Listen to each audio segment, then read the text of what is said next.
Hello दोस्तों, कैसे हैं आप लोग। आज हम बात करने जा रहे हैं यूजीसी नेट परीक्षा के बारे में।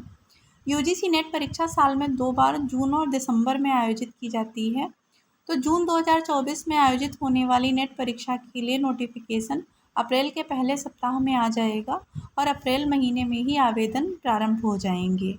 तो आप लोग अपनी तैयारी रखिए, जून महीने में आपका एग्ज़ाम होगा। दूसरा एक नया बदलाव इस बार से हुआ है। अभी तक यूजीसी नेट में 2 कैटेगरी हुआ करती थी। पहली जेआरएफ यानी जूनियर रिसर्च फेलोशिप और दूसरी आपकी नेट होती थी, जिसके आधार पर आप असिस्टेंट प्रोफेसर बनने के लिए योग्य हो जाते थे। और पहली कैटेगरी में जब जेआरएफ मिलता था तो आपको पीएचडी करने के लिए सरकार की तरफ से फेलोशिप मिलती थी। लेकिन अब इसमें एक तीसरी कैटेगरी जोड़ दी गई है, जो आपकी पीएचडी प्रवेश को लेकर के होगी। उसके आधार पर आप किसी भी विश्वविद्यालय में, किसी भी महाविद्यालय में पीएचडी में प्रवेश पाने के योग्य हो जाएंगे। तो नेट का स्कोर कार्ड अब 3 कैटेगरी में जारी किया जाएगा। ये इस बार बड़ा अपडेट है।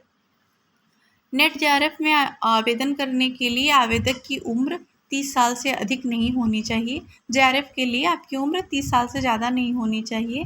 अलग अलग कैटेगरी में उम्र में कुछ छूट का भी प्रावधान होता है। और नेट के लिए आपकी ऊपरी आयु सीमा नहीं होती है। आप किसी भी उम्र के हों, नेट के लिए आप आवेदन कर सकते हैं। नेट की परीक्षा जो होती है वो ऑनलाइन होती है, कंप्यूटर पर आधारित होती है, कंप्यूटर पर ही आपको देनी होती है। और इसका जो एग्ज़ाम होता है वो 3 घंटे का होता है।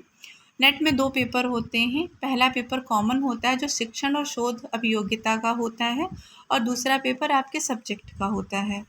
तो ये सारी चीज़ें आपको पता होंगी।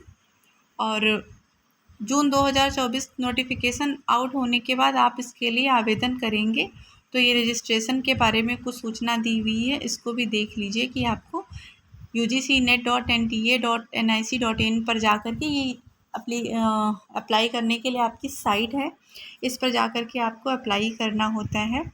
और उसके बाद में आपका एप्लीकेशन फॉर्म सबमिट हो जाएगा और आप अपनी तैयारी रखिए। और आप लोगों को एग्ज़ाम के लिए हार्दिक शुभकामनाएं। और कल से आपको लगातार वीडियो लेक्चर के माध्यम से मैं आपकी सेकंड पेपर हिंदी का जो होगा उसकी 10 यूनिट से संबंधित पूरा सिलेबस मैं आपको यूनिट वाइज पढ़ाऊँगी। तो कल से रेगुलर आपको वीडियो मिलता रहेगा। आप हमारे चैनल पर बने रहिए, सब्सक्राइब कर लीजिए, जिससे कि आपको नोटिफिकेशन मिल जाए और मैं पूरा सिलेबस आपको जल्दी ही पढ़ाने की कोशिश करूँगी।